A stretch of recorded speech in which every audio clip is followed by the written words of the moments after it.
I've seen a couple of your videos in the past, and one of them I thought was interesting that you said every cancer can be cured in 2 to 6 weeks. Can you talk a little bit more about that, and what are some of the ways that that's possible? In my experience, every cancer can be cured in 2 to 16 weeks.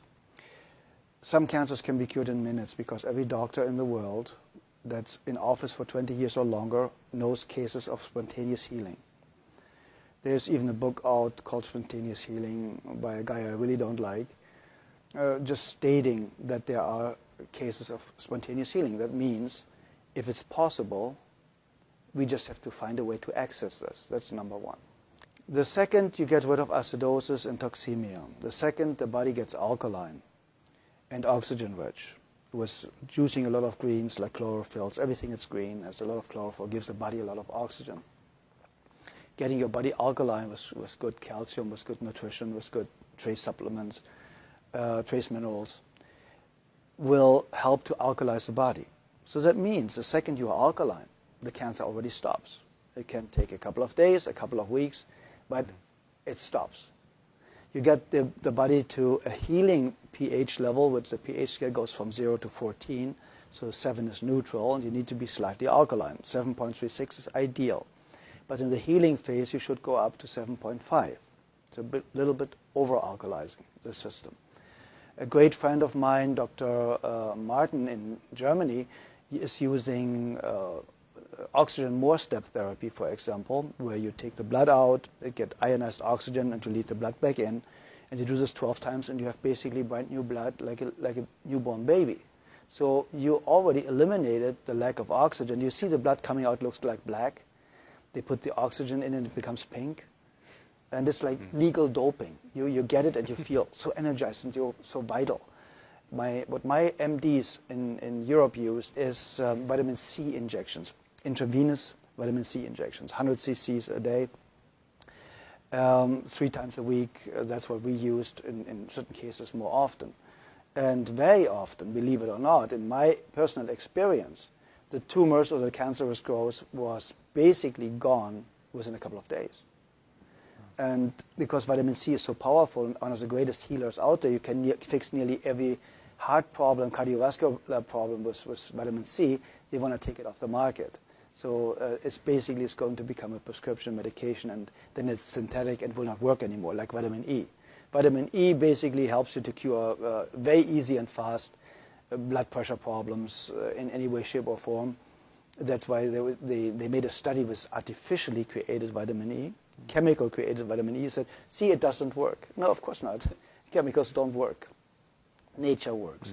If nature creates a problem, nature creates a solution.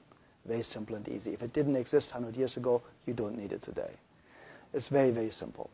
When you want to help somebody to educate themselves, to eliminate his or her own cancer really, really fast, I would basically start instantly with a vegan diet or with a raw food diet. My friend Paul Nissan is one of the greatest raw food chefs. He has fantastic books out there about raw food, so it's accessible for a couple of bucks how to do it. He has free videos all over his website. And I would go instantly on a raw food diet. I would go make sure, if I don't have a very rare kidney disease, to drink a gallon of water a day with half a teaspoon of sea salt in it a day, because we need salt for every body function. We need electricity.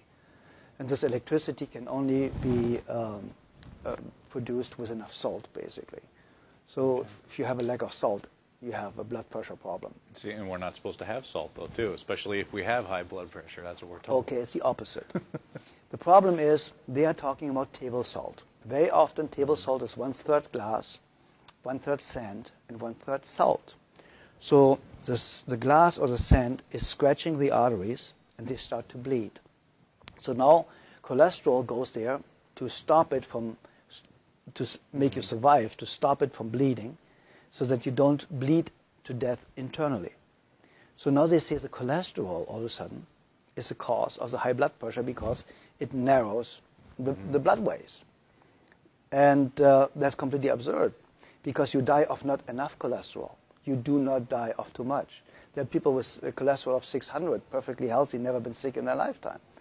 So what do you do with a patient in a burn unit? You give them 20 to 25 hard-boiled eggs a day, because they know only cholesterol can rebuild brand new healthy cells really, really fast. Nearly 87% of a cell is built from cholesterol. So where does the new cell potential or foundation come from if you have a lack of cholesterol? Everybody should have at least 250 combined cholesterol. And then they tell you LDL and HDL are good and bad cholesterols. It's not even cholesterol. It's a protein that transports cholesterol.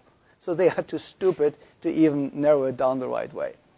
So if you look at the facts and if you look what they know and what they don't know, you know that Dr. Gary Null stated it, and a lot of other people. The medical profession, the medical doctor statistically has the shortest lifespan of 56 years of age, the highest abuse rate of alcohol and drugs, the highest suicide rate, only the psychiatrist is higher.